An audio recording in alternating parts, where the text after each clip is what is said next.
en este episodio del fin de turismo. Y que si no aprendemos a estar enchufados, vinculados en el mismo nivel de un árbol, de un animal, del agua, de la lluvia, del viento, pues estamos perdidos. Y eso es lo que está pasando. Entonces, ¿cuál es la lógica de Occidente? La captura, la conquista. Capturemos el viento para la corriente, capturemos el sol capturemos a los indios para que trabajen. Es la lógica de la captura. Eso es aprovechar, no, eso es esclavizar, no friegue. Entonces, yo creo que tenemos que comenzar a ubicar esas lógicas para eso. Eso es una primera cosa que creo que es importante. Luego, no es tanto el qué se hace en el caso del turismo, sino el cómo se hace. Bienvenidos y bienvenidas al fin del turismo, temporada 2, México.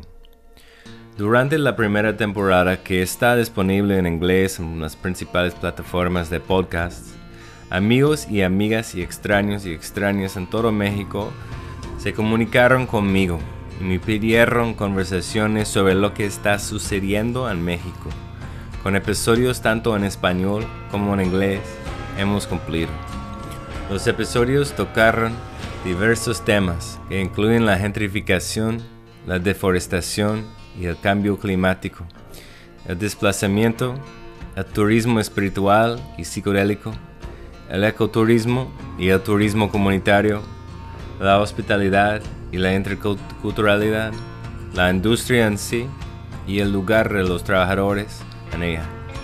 Hablamos con activistas, académicos, narradores y trabajadores para averiguar qué está sucediendo detrás de escena y qué podemos hacer al respecto.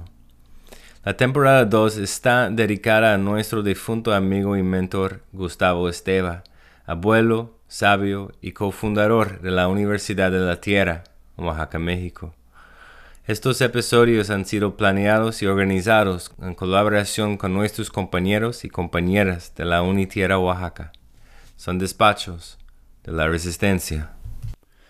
En este episodio, nuestro invitado es Pedro Regalado Ucpe, un escritor mexicano en lengua maya, poeta, narrador, traductor y activista. Él es profesor en la Escuela de Creación Literaria del Centro Estatal de Bellas Artes, plantel donde también realizó estudios.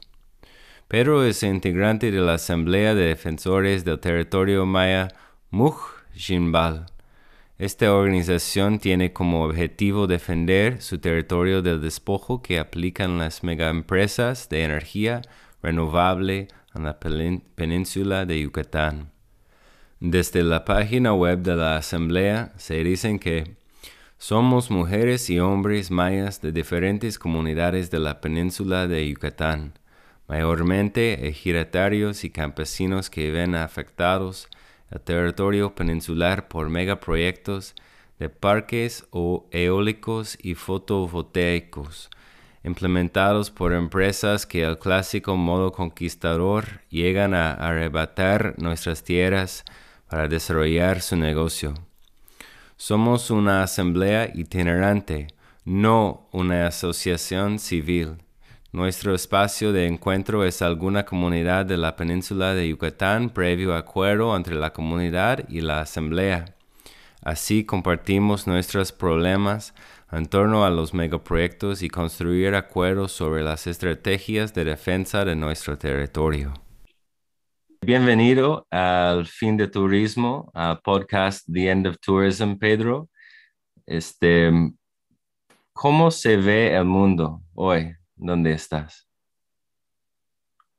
Bueno, el mundo de la península de Yucatán, que es un mundo generalmente de la comunidad maya, eh, pues es un mundo que está en un riesgo muy importante, fuerte, aunque no es nuevo este riesgo. Hace poco más de 500 años que venimos sobreviviendo a una situación como esta, y nuestra resiliencia ha sido constante durante los 500 años que venimos hablando nuestra lengua, organizándonos, integrándonos cada vez más con la naturaleza, ponderando nuestros ritos,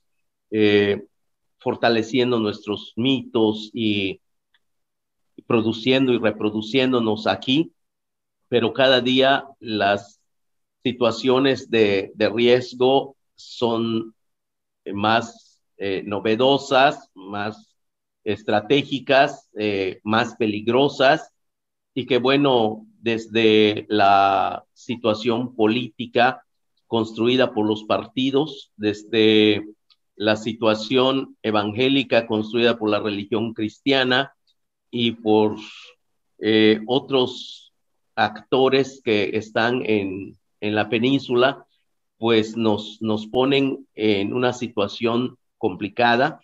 Y ahora, pues además de los grandes proyectos que han venido con una finalidad principal, que es la de ocupar miles de hectáreas de nuestro territorio, pues viene uno a darle como integralidad a estos proyectos, y que tal vez para que nos duela un poco más, le ponen como apellido Maya, que es un tren que no tiene nada de Maya. Este proyecto, llamado o mal llamado Tren Maya, pues le da como una circularidad a proyectos como la granja de cerdos, toda vez que quienes tienen su granja de cerdos o las empresas granjeras de cerdo, pues ven el tren como una oportunidad para comercializar o transportar sus productos, sus carnes hasta otro continente, hasta en China.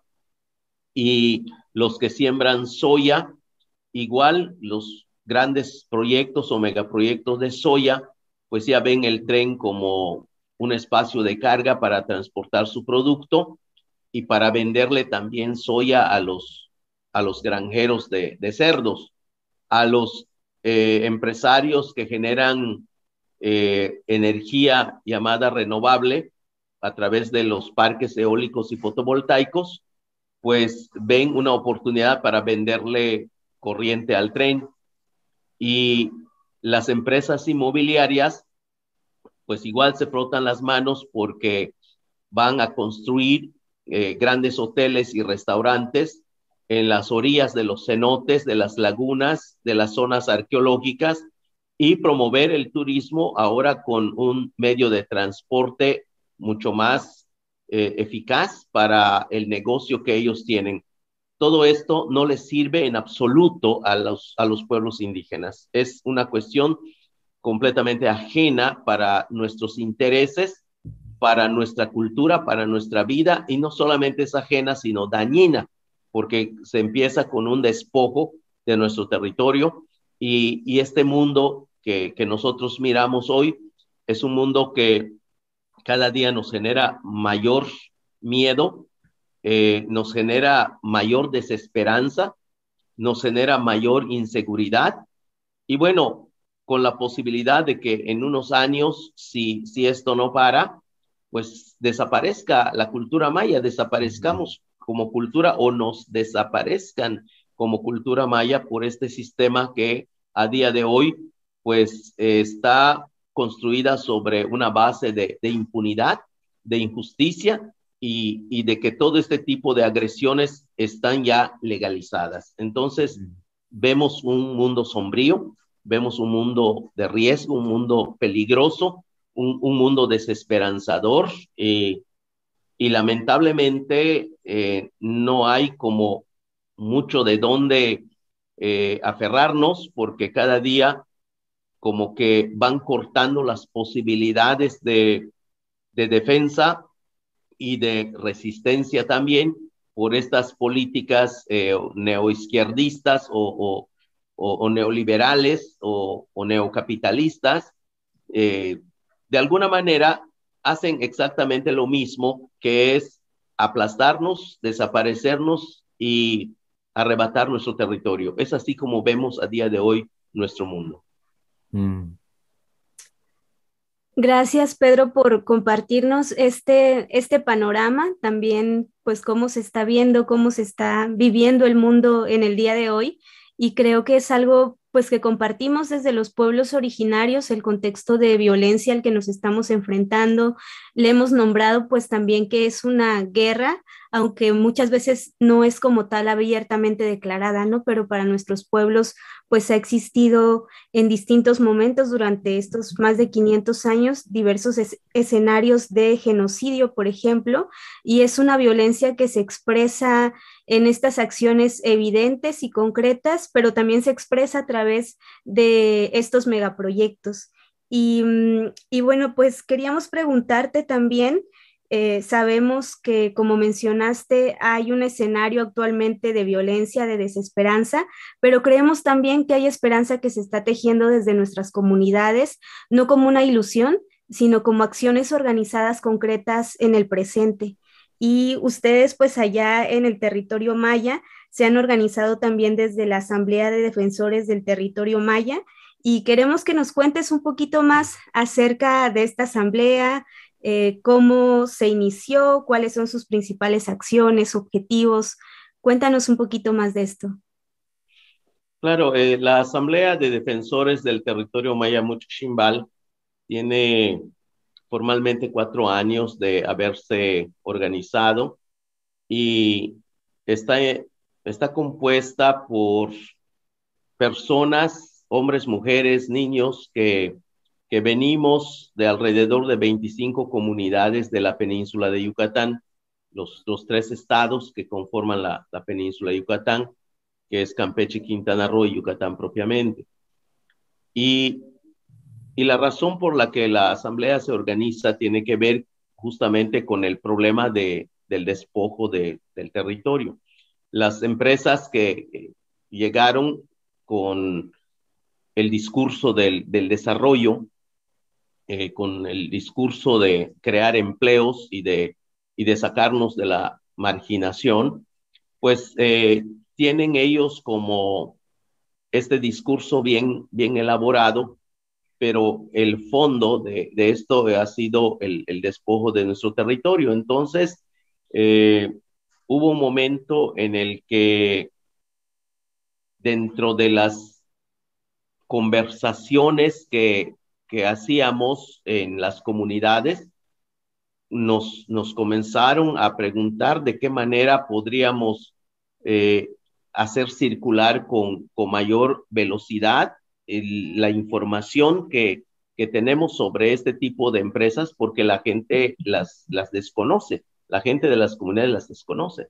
Fue así como hicimos una convocatoria vía internet y por la palabra de los compañeros también de las comunidades.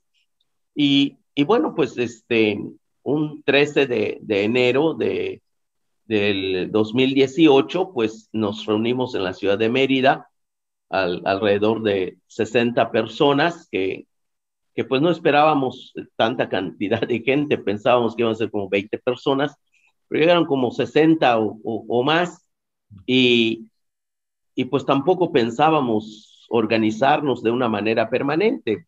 El resultado de esa reunión fue que la gente decidió organizarse en una asamblea para lo siguiente. Uno, que quienes tenemos información sobre este despojo, pues podamos recabar esa información, traducirla a la lengua de nuestros hermanos de las comunidades y las lleváramos a las comunidades para generar una discusión entre ellos y tomar decisiones al respecto, porque pues desconocen la problemática y muchas situaciones como el lenguaje, como los contratos, como los términos, todo este tipo de cosas. Entonces, un primer compromiso era la de la de llevar la información, la de generar la discusión con base a esa información. También, pues lo que pensamos era que si la comunidad, con base a la información que ya tiene, desea judicializar su caso, entonces la gente pues interpone algún amparo. Y para eso pues está la vía legal, la vía jurídica, y pues bueno, así es como comenzamos a interponer amparos. Pero también nos dimos cuenta que no era suficiente esto y que necesitábamos más cosas, y pensamos que era importante buscar la alianza de académicos, de universidades que conocen del tema, que saben del tema, que tienen estudios o que pueden hacer estudios, como por ejemplo los impactos al medio ambiente, el impacto al agua, el impacto a la cultura, el impacto a la tierra. Entonces, hicimos alianzas con académicos que nos apoyaron para tener la información de primera mano, para que podamos sostener con argumentos claros lo que exigimos en los amparos, para que sea una cuestión científica y no nos la tiren de buenas a primeras, sino que esté sustentada científicamente. Y bueno, pues también se hizo eso. También pensamos que era importante que nosotros pudiéramos hacer una estrategia mediática. Para eso, pues usamos las redes, hicimos canal de YouTube, hicimos blogs, hicimos muros, hicimos en Instagram, en Twitter, en todos, para que la información que se genere sobre la problemática que tenemos, pues usemos esas plataformas para darlas a conocer al mundo. Y eso ayudó mucho. Igualmente, las personas que son líderes de opinión y que entienden nuestra causa, pues les pedimos también que hicieran de sus columnas en los periódicos o en sus editoriales en radio o televisión, pues puedan hablar sobre la temática que nosotros tenemos como parte de la estrategia mediática. Y pues la verdad es que eso ayudó muchísimo. Y bueno, luego pensamos en la importancia de hacer unos talleres con jóvenes de las comunidades para que estos jóvenes sean los que asesoren a sus papás, a sus tíos, a sus abuelos que son ejidatarios, que se les hace complicado hablar el español o entender el español. Pues les estamos dando una capacitación aquí cada mes y medio. Hacemos un taller aquí en la casa con unos 20 jóvenes que luego se van a su comunidad y que ellos pues tienen más la facilidad del manejo de los medios o de los dispositivos, y eso pues ayuda a que la información les llegue a los ejidatarios de una forma más rápida. Y pues bueno, a partir de estos talleres se pensó también en hacer una cosa así que le llamamos radio, y que no es radio, sino es un podcast también que sacamos todos los lunes a las 7 de la noche, y vamos trabajando con ellos. Ellos son los que lo hacen, se organizan en maya y en español para eso. Entonces, todo esto es parte de lo que hace la asamblea. Visitamos las comunidades, recogemos la problemática de las comunidades, les vamos dando alguna información que necesitan. Y bueno, la asamblea pues es una especie de colectivo, no somos una asociación civil, porque nosotros no somos acompañantes de comunidades, nosotros somos las comunidades directamente afectadas, y todos los que estamos en la asamblea somos voluntarios. Nadie tiene un sueldo, no tenemos recursos ni los queremos tener para este tipo de cosas, sino pensamos que esto tiene que ver con una causa más profunda, no con un empleo, sino con nuestra tierra, con nuestra vida y con lo que significa el ser maya a día de hoy. Entonces, esto es un poco lo que en lo general hace la asamblea. Gracias, Pedro. Este, Pues uno de los documentos que nos mandaste tiene que ver con un pronunciamiento que han hecho la Asamblea hace como un año. Nos gustaría leer un poquito, un pequeño parte de eso y preguntarte un poco del asunto, si está bien. Claro, adelante. Bueno, pues vamos a leer sobre todo la última parte, destacar algunas exigencias que se plantean en este pronunciamiento para dar un poco de contexto a quienes nos están escuchando. Y bueno, al final del pronunciamiento se expresan estas exigencias. Exigimos al gobierno federal y al FONATUR que cese las agresiones y amenazas a los colectivos y personas que no estamos de acuerdo con el proyecto mal llamado Tren Maya o que se resisten a la relocalización consensuada. Responsabilizamos al gobierno federal, ONU Habitat, a Fonatur y las empresas contratadas para negociar el pago de los terrenos como Barrientos y asociados SADCB, de las agresiones y amenazas que sufren las comunidades donde existe resistencia a la construcción del mal llamado Tren Maya. Exigimos al gobierno federal y a Fonatur que transparenten la información y cesen los engaños a las comunidades para manipular la aceptación del proyecto Tren Maya, que dejen de engañar a la gente con la falsa idea de justicia social y bienestar, ya que los 19 polos de desarrollo que se tienen programados no incluyen la participación de las comunidades mayas, más que para despojarlos de sus tierras. Exigimos que se cancele el proyecto mal llamado Tren Maya, ya que la especulación inmobiliaria y la desinformación origina afectaciones directas que se traducen en conflictos ejidales. Tal es el caso de la comisaría de San Antonio Chun, que corresponde al municipio de Humán en Yucatán, en donde los que se oponen a la venta de la totalidad de su ejido han recibido insultos y amenazas. La tierra maya no se vende ni se renta. Asamblea de Defensores del Territorio Maya Mush Shimbal, Yucatán, México, 23 de junio del 2021. Gracias, Wendy. Bueno, Pedro, en esa pronunciación mencionan varias contradicciones por parte de varios sectores gubernamentales, así como de instituciones no gubernamentales.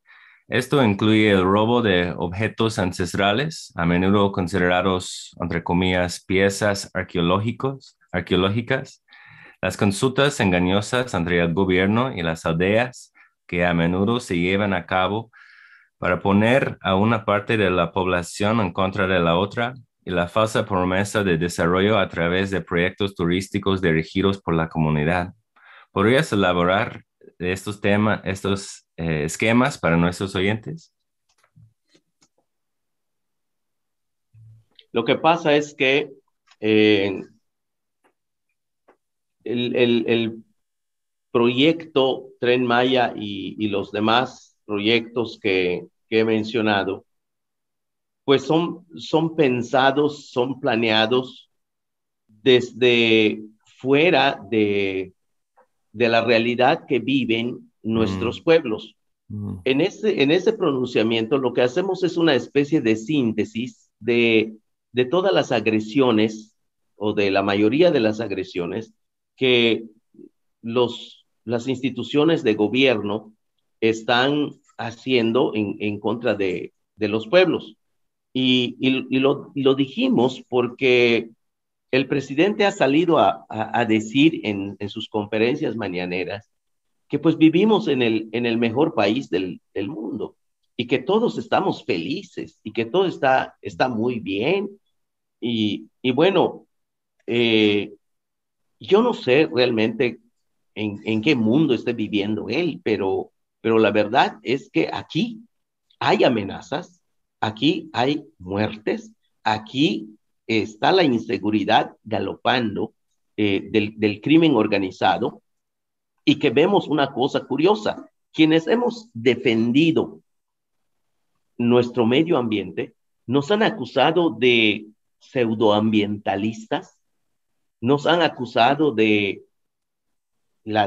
ser de derecha o de ser conservadores de derecha, pero curiosamente al crimen organizado le han le han hablado con otro tono.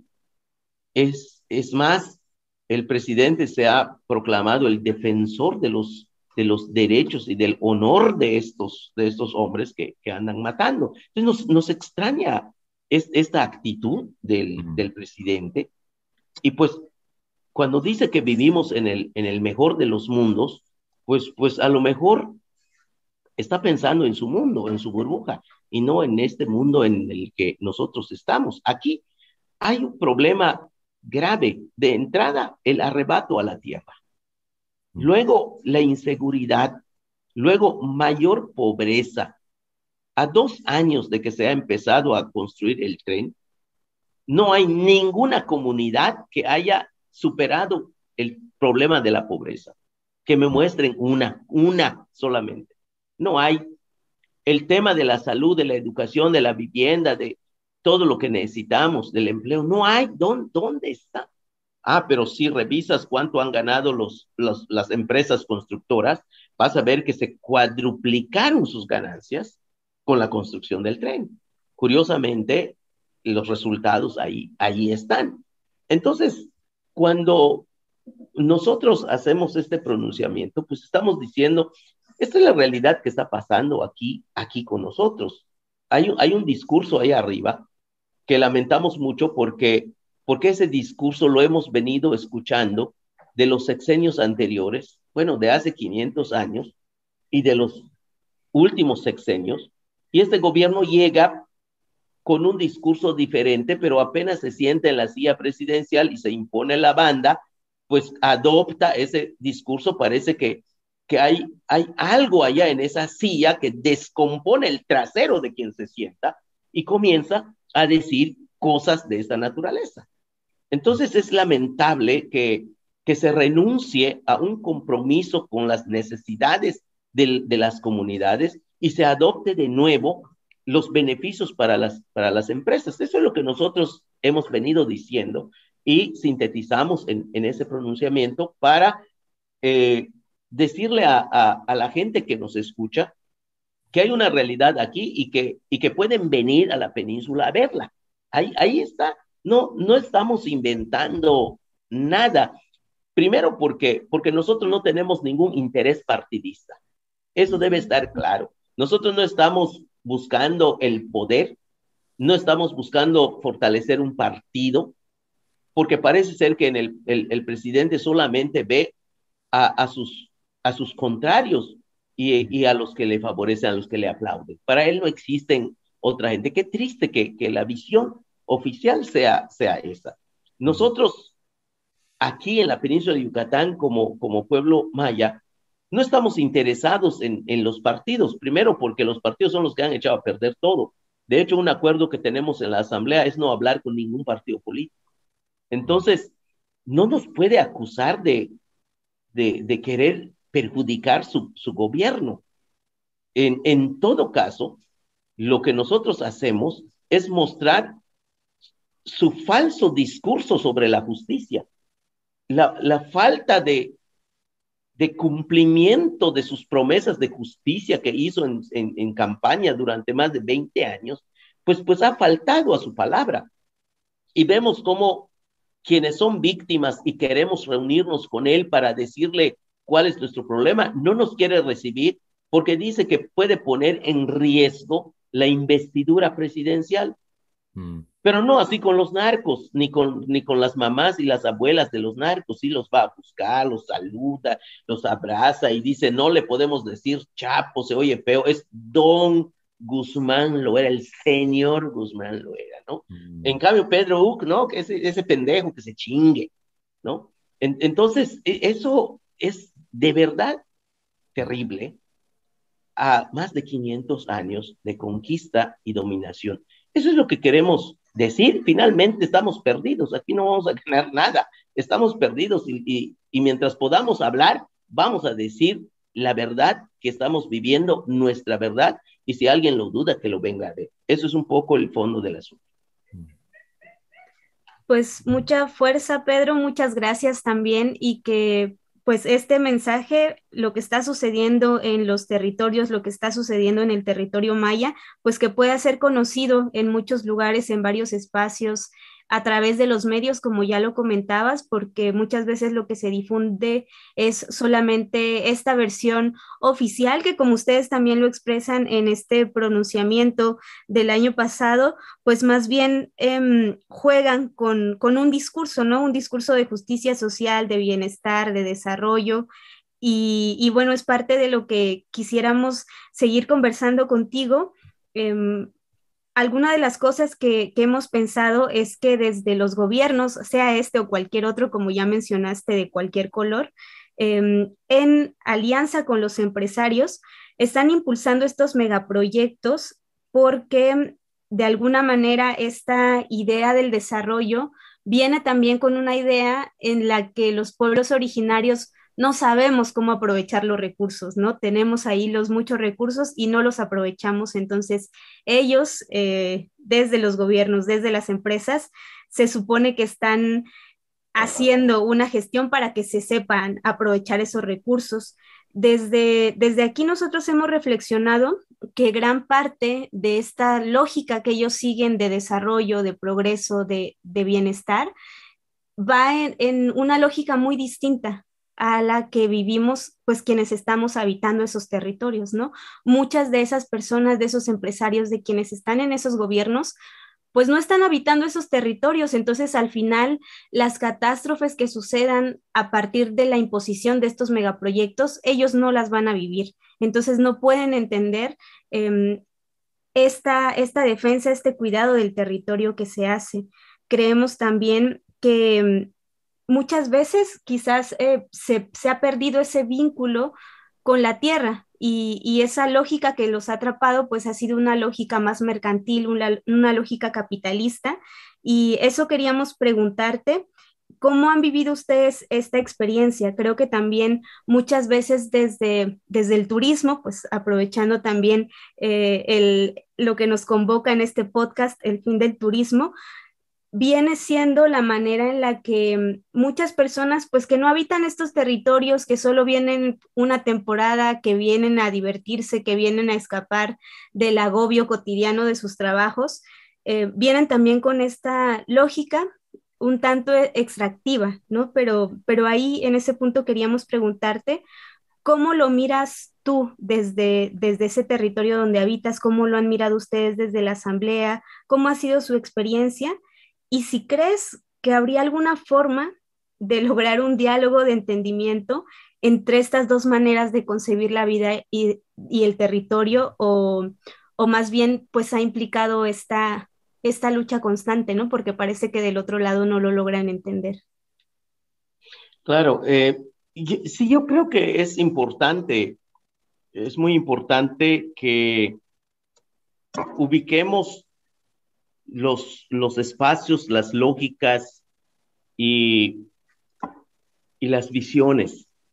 Primero porque este discurso de que no aprovechamos los recursos, me parece que desde la lógica indígena es un error epistemológico, porque para nosotros la naturaleza no es un recurso.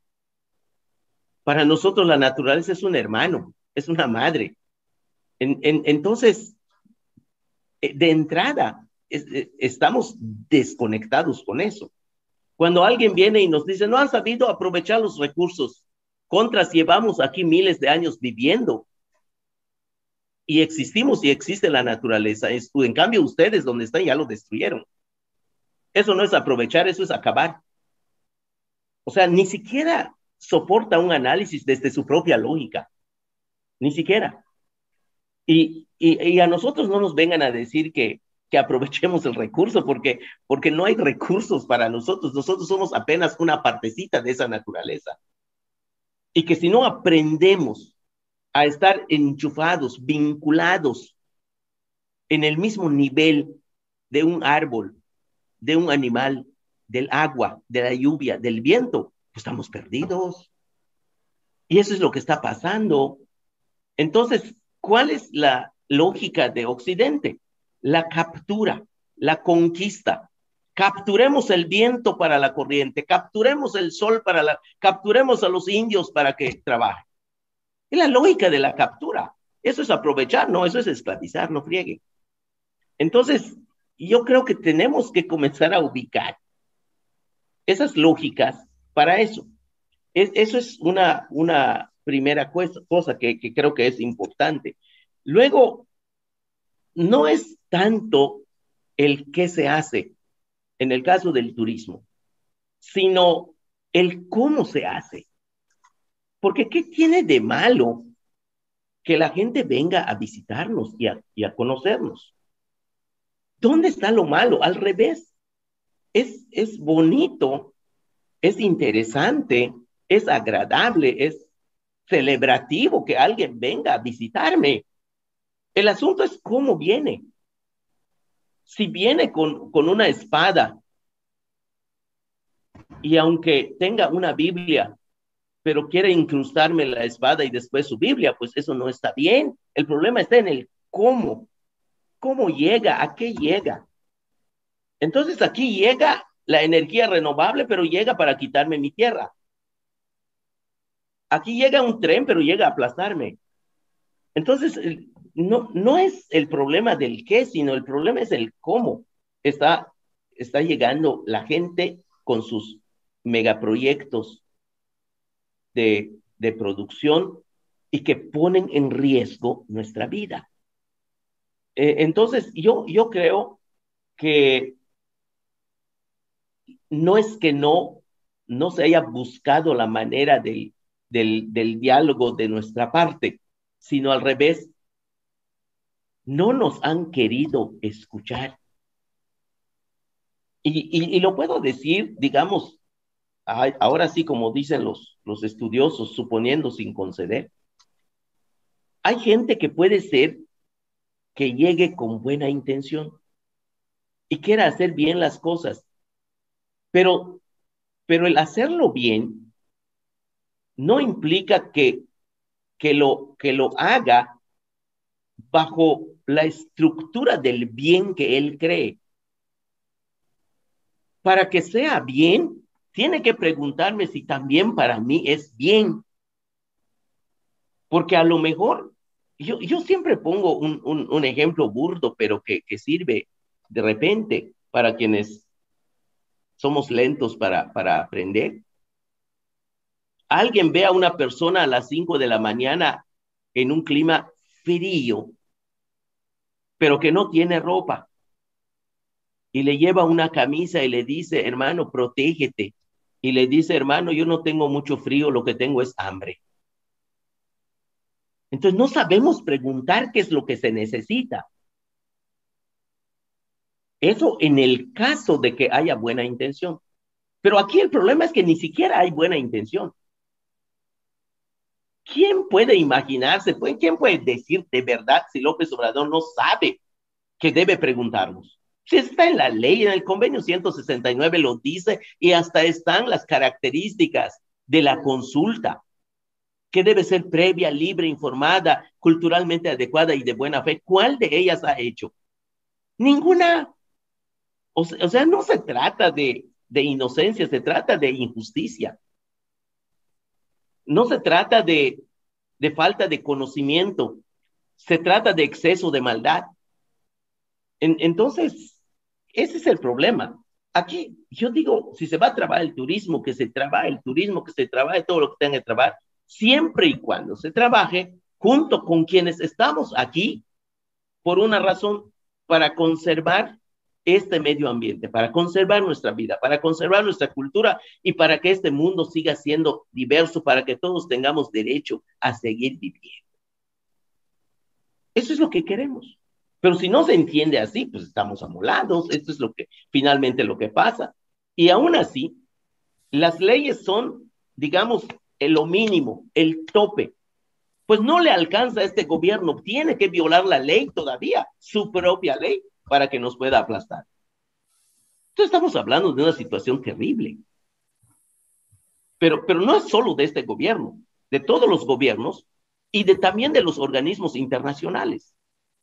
La pinche ONU es también alcahuete de este gobierno, ONU Habitat en particular y la UNESCO, que son los que están impulsando el tren.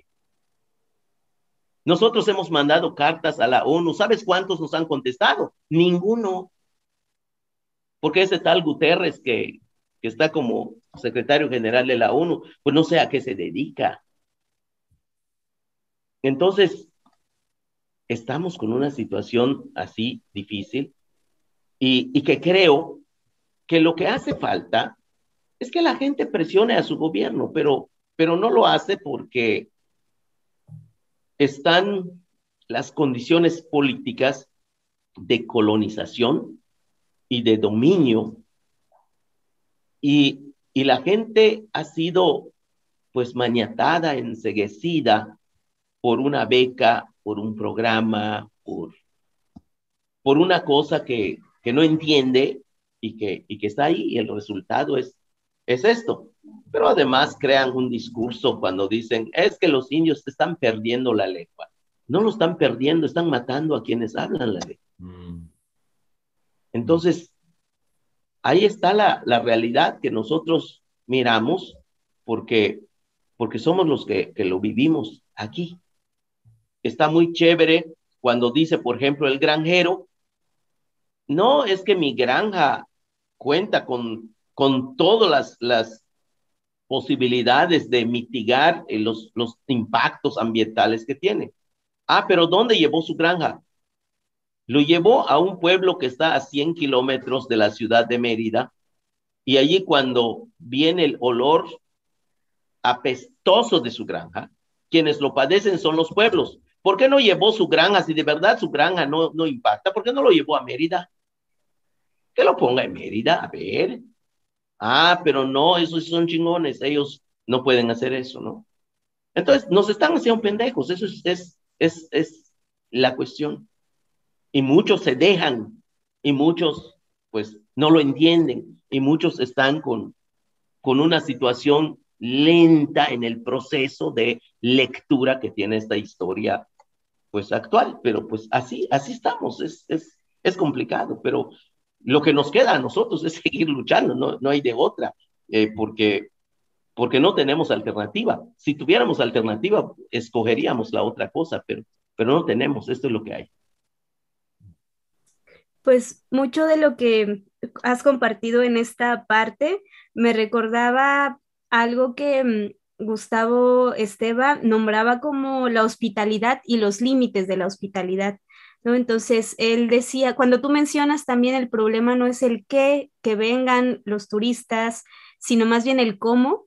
Él, por ejemplo, reflexionaba justamente sobre la hospitalidad pues aquí en Oaxaca y en el territorio maya seguramente igual, como muchos de los pueblos pues tenemos esta alegría de recibir al otro, de recibir a los otros, de compartir la comida, los espacios, lo que somos, pero llega un momento en el que si quien llega no llega de esta misma manera hospitalaria también de su parte, más bien se genera una exigencia del otro lado, ¿no? Se genera como una especie de abuso del otro lado hacia nuestra disposición hospitalaria de recibirle, ¿no?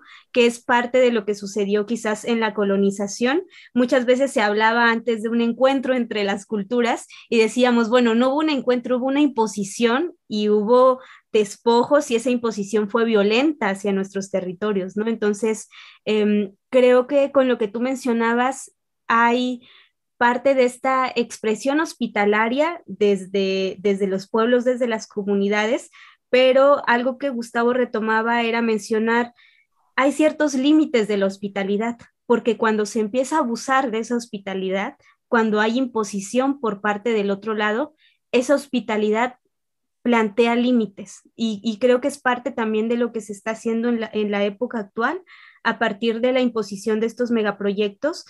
Mucho de la lucha, de las luchas que hay, creo que son justamente poner ese límite a la hospitalidad, decir sí, somos pueblos que hemos sido hospitalarios, pero no quiere decir que dejemos que invadan nuestros territorios, que dejemos que nos continúen despojando. Y creo que gran parte de poner los límites a esa hospitalidad se está haciendo en la época actual a través de las luchas, pero no sé cómo hace sentido, digamos, esta parte, si tú lo podrías mirar en un sentido similar o cómo se está viviendo de ese lado. Sí, es bastante parecido. Yo diría, bueno, aquí en Maya lo que decimos es que, es que todo lo que existe tiene un all, eh, que pues no sé cómo se traduzca en español eso. eh, tiene una vida, tiene un aliento, tiene un ser profundo. Y entonces, tal vez el término límites desde el español es como se pueda entender. Nosotros diríamos que nuestra hospitalidad tiene vida, está viva. Entonces, cuando alguien viene y daña, lo que hace es lastimar esa salud que tenemos y nos hace daño y se hace daño también, porque está lastimando esta vida que se llama hospitalidad. La hospitalidad tiene vida, tiene aliento, tiene all, es una vida. Y quien la lastima, pues la enferma, le hace daño. Entonces, ¿cuál sería la, lo ideal? Pues frente a una vida, compartir la vida y disfrutar la vida y no lastimarla. Más que hablar de límites, es hablar de integrarnos como tal, como vida, y no lastimar la salud, porque nosotros decimos todo tiene su salud, tiene su vida saludable, y esa vida saludable es la que se tiene que compartir. Nuestra hospitalidad es una vida saludable, la lastiman, le hacen daño, y pues eso es el resultado. Si no entienden eso, pues eso es de entrada el primer paso. Pero yo creo que sí lo entienden. Aquí lo que hay es maldad. Entonces, no puede ser que no entiendan estos grandes universitarios y académicos que están detrás de estos proyectos. No creo que no entiendan esto. Solo que hay maldad, hay otro interés. Y es otra cosa que los mueve. Pero bueno, eso es lo que nosotros pensamos. Gracias, Pedro. Este, ¿Qué seguir? Bueno, pues también en relación a la parte que ya nos has compartido desde los territorios, desde la tierra misma, también preguntarte cuando tú nos compartes pues esta cuestión de la vida misma que tiene pues un aliento propio, que tiene un sentido profundo. em, Tú lo mencionaste en algún momento durante esta conversación, pero de todos modos queríamos profundizar un poco más en esa parte. ¿Qué voces piensas tú que están siendo ignoradas en las grandes conversaciones que se están teniendo, por ejemplo, estas discusiones acerca del, del qué hacer desde nuestros territorios? Creo que quienes están decidiendo, como ya dije, ni siquiera habitan esos territorios, ¿no? Pero ¿crees que habría alguna manera de poder amplificar nuestras voces, de que estas voces dejen de ser ignoradas y que podamos generar más espacios para poder hacer escucharnos, para hacer escuchar estas voces que de pronto no, del otro lado hacen oídos sordos, digamos, a los gritos, a las protestas, a este diálogo que se ha procurado tener, pero que del otro lado simplemente se ha cerrado? ¿Crees que habría alguna manera en que estas voces pudieran dejar de ser ignoradas? Yo creo que independientemente de que nos hagan caso o nos sigan ignorando, yo creo que hay un trabajo importante que tenemos que hacer aquí abajo. el de buscarnos, el de encontrarnos, el de tejernos, el de hacer comunidad. Porque aquí el problema es que nos tienen dividido y nos tienen fragmentado. Nosotros, por ejemplo, como asamblea salimos y decimos no al tren porque es un proyecto de muerte.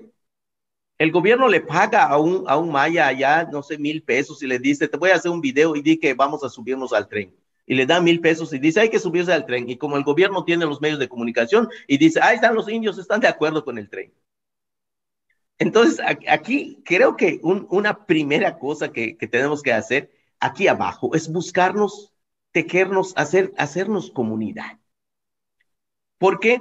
Porque si vamos a estar esperanzados a que nos escuchen allá arriba no es que no llegue nuestra voz, no nos quieren escuchar. Entonces, claro, vamos a seguir insistiendo en decir que nos escuchen, pero si estamos dispersos, menos nos van a oír. Si estamos juntos, eso le preocupa al poder, porque hacer comunidad es ejercer el poder. Entonces, a eso le tienen miedo. Eso de las convenciones pues de los 10, de los 12, de los 20, es una farsa esa vacilada. Esas reuniones de las COP, de los cambios climáticos y todo, es un folclore, es una vacilada. Entonces, esperanza y nosotros no tenemos en esos espacios. Aquí es donde hace falta que trabajemos. Porque, pues, además, le buscan la vuelta.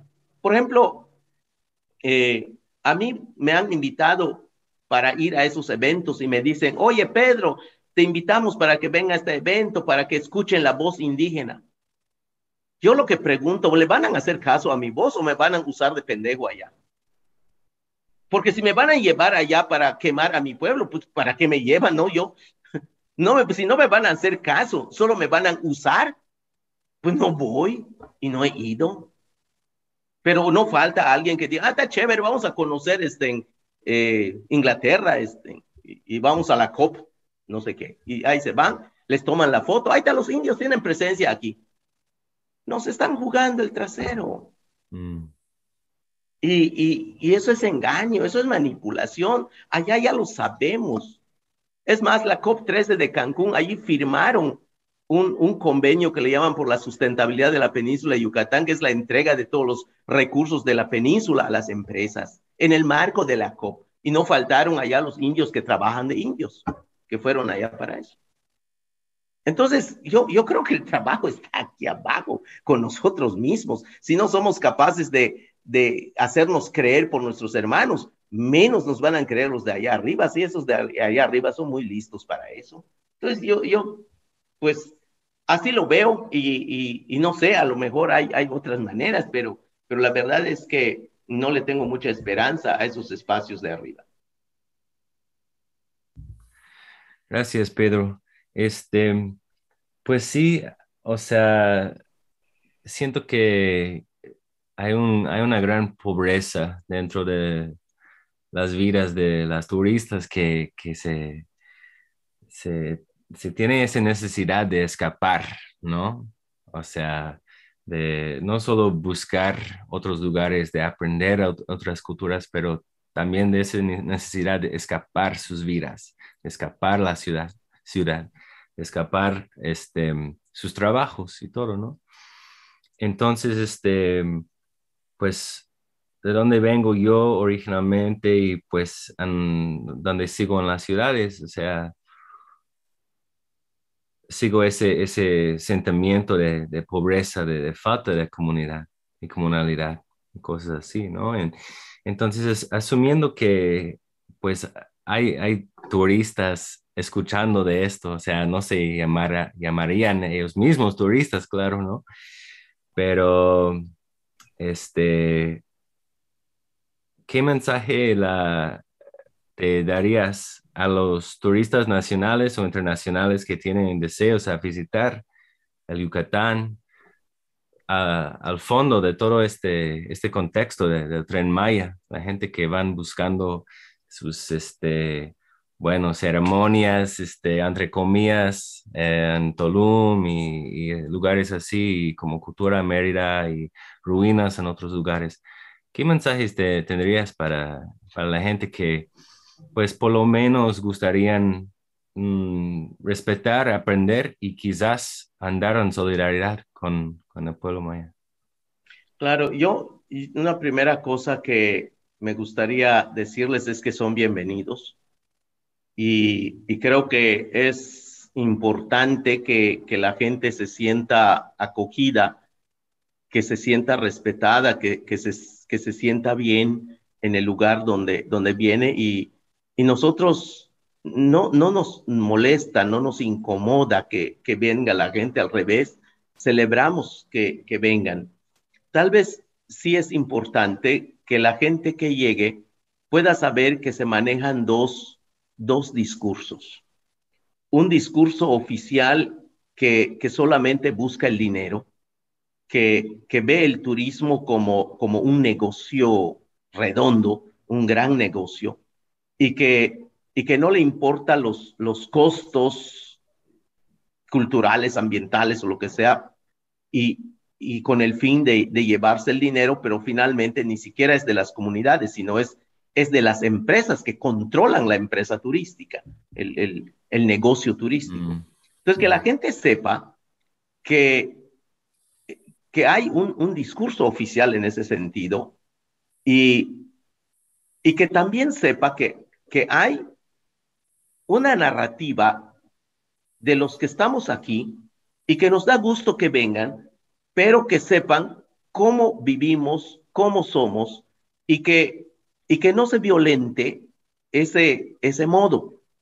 Y yo he visto que la mayoría de la gente, o por lo menos muchos de los que vienen buscando un espacio de descanso y es gente buena.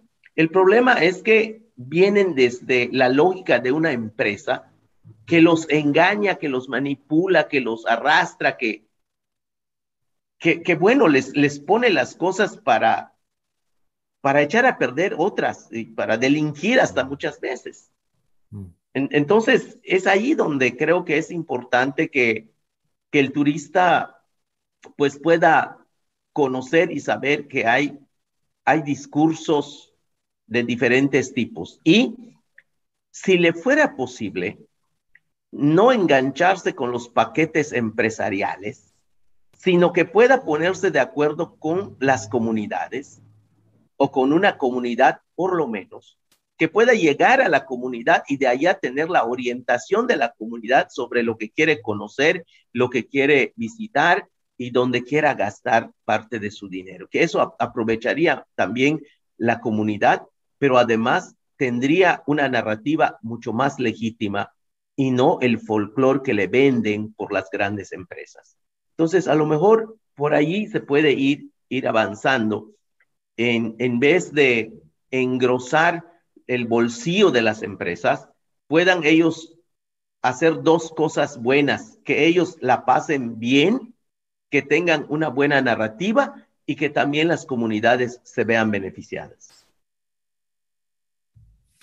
Pues muchas gracias por lo que nos has compartido, Pedro. Y bueno, pues desafortunadamente estamos llegando ya al final del tiempo para el podcast, pero antes de cerrar, queríamos preguntarte también, justo para poder amplificar estos mensajes y como tú dices, para que desde la organización entre nosotras mismas, nosotros mismos, desde nuestras luchas, pues podamos seguirnos tejiendo y seguirnos fortaleciendo. Queríamos preguntarte también para que quienes nos están escuchando puedan apoyar, puedan solidarizarse. Eh, ¿Cómo se podría participar en esta lucha por un Yucatán libre de megaproyectos como el Tren Maya? ¿Cómo podrían personas que quizás están en otros territorios, en otros lugares, eh, apoyar o seguir quizás las acciones, seguir los mensajes que están compartiendo desde la Asamblea Mush Shimbal?